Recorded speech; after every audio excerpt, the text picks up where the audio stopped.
Hola, ¿qué tal, queridos y queridas estudiantes? En esta oportunidad estamos con un nuevo video para ir refrescando contenidos que han estado viendo durante estas últimas semanas.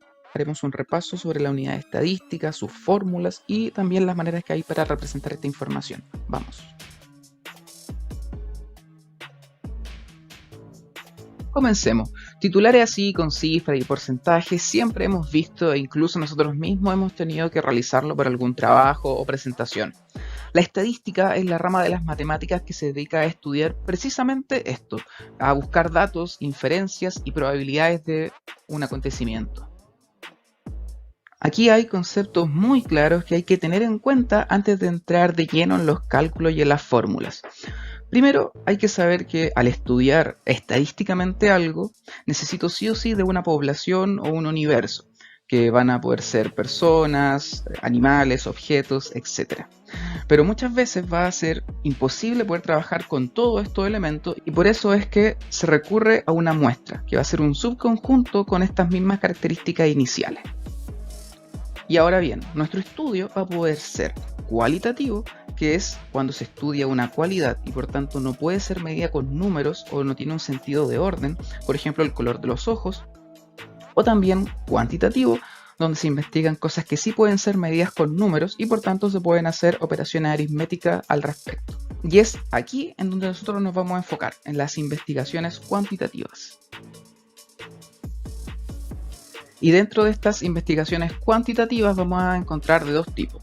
Primero las discretas, que son aquellas cuando los datos toman un número finito de valores, ya por ejemplo las quejas en un día en un supermercado o el número de hermanos, y también las continuas, que serán aquellas investigaciones en donde las posibilidades de los datos son infinitas y pueden considerar números, fechas, horas, etc. Por ejemplo, el tiempo que se demorará el delivery de algún sushi o el peso de las vacas en un establo.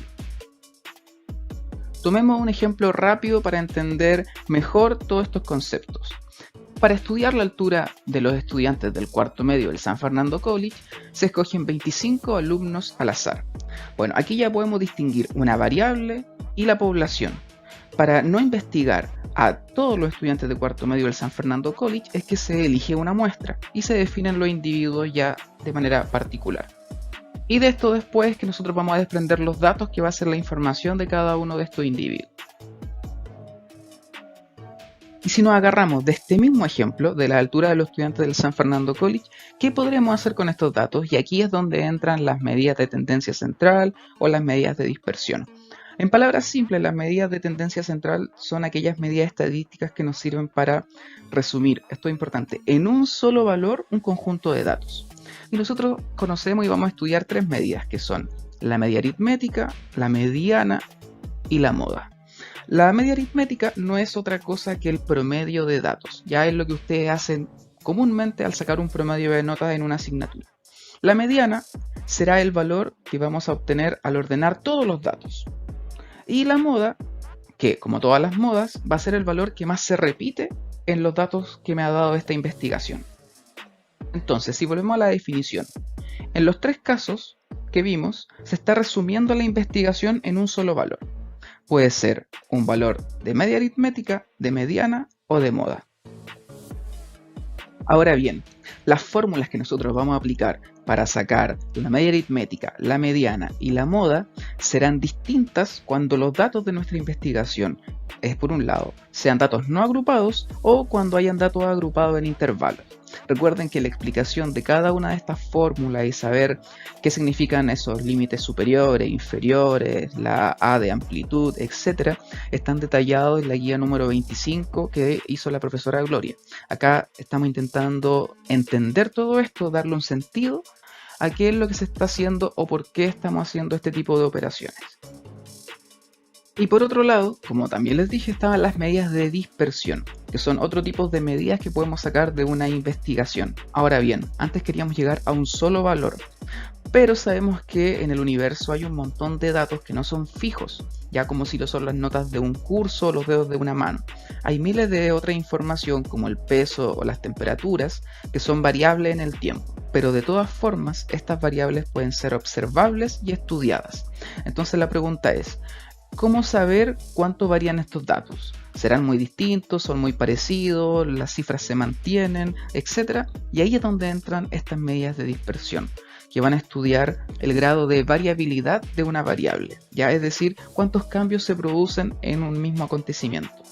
Aquí también vamos a encontrar tres medidas que son las que comúnmente se trabajan, que es el rango, la varianza y la desviación. El rango será la diferencia entre el valor máximo y el mínimo que yo tengo en los datos.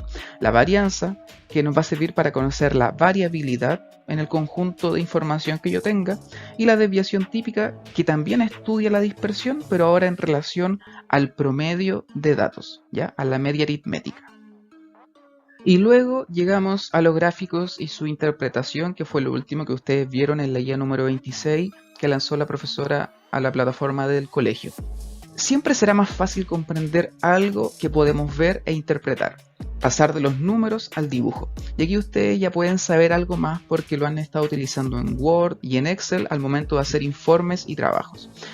Van a estar los gráficos de barras, que son los que nos pueden servir para comparar resultados y datos de una investigación, que son muy comunes.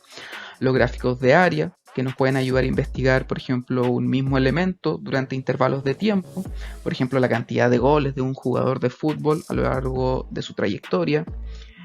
También ustedes conocen los gráficos circulares o los gráficos de torta, que también se llaman, que son muy buenos para ver visualmente la distribución proporcional de los datos. Tenemos los histogramas, que son perfectos para datos que están agrupados en intervalos de clase y se necesita saber dónde se concentran estos valores, etc. Bueno, y así hay una infinidad de formas para representar la información que estoy investigando. Hay veces que, considerando mis datos y mis objetivos, tendré que usar específicamente un tipo de gráfico, pero habrán otras oportunidades en donde tendré mucha más libertad para poder representar estos resultados. Y eso es todo por ahora. Recuerden que toda esta información se encuentra mucho más detallada en las guías que se han trabajado en las semanas anteriores. Que estén muy bien, cuídense.